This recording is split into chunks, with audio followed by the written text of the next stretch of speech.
മെഴ്സറൈസേഷൻ കണ്ടുപിടിച്ചത് ആര്? Answer John Mercer. Treadle machine കണ്ടുപിടിച്ചത് ആരാണ്? ഐസക് മെർഷിംഗർ. റൂബിയ ഏതു വിഭാഗത്തിൽപ്പെട്ട തുണിത്തരമാണ്? Answer synthetic. നാരുകളുടെ രാജ്ഞി എന്നറിയപ്പെടുന്നത് എന്തിനെയാണ്? Answer silk.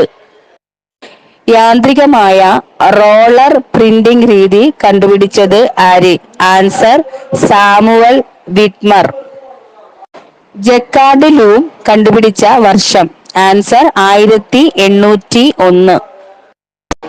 ഒരു പോലീസുകാരന്റെ ശരീര ആകൃതി ഏതു തരത്തിലുള്ളതാണ്?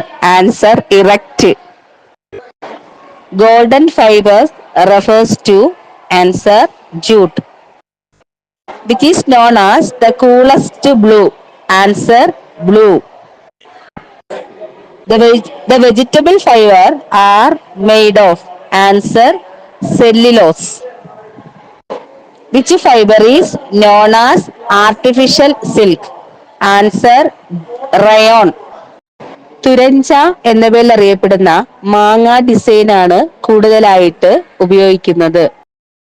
Name the collar most widely used in girls dress? Answer petal pan collar. പാവങ്ങളുടെ കമ്പിളി എന്നറിയപ്പെടുന്ന കമ്പിളി? ആൻസർ ബംഗാൾ കാന്ത. കാന്ത എംബ്രോയ്ഡറി ഏറ്റവും കൂടുതൽ ഉപയോഗിക്കുന്ന ചിത്രമേത്? ആൻസർ താമര. കാശ്മീർ എംബ്രോയ്ഡറിയുടെ മറ്റൊരു പേര്? ആൻസർ കശീദ. കമ്പിളി തുണികളിൽ ഉപയോഗിക്കുന്ന വർണ്ണം? ആൻസർ ആസിഡ് വർണ്ണം.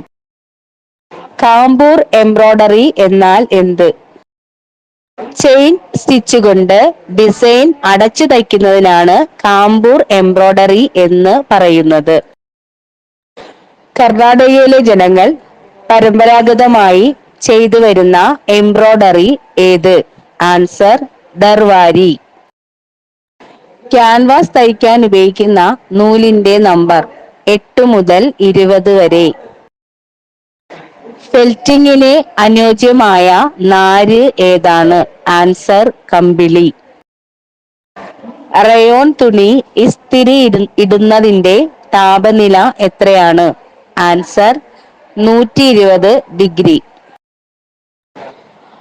ഒരു ട്യൂബിൽ എത്ര മീറ്റർ നൂല് ഉണ്ടാകും? Answer 300 metre.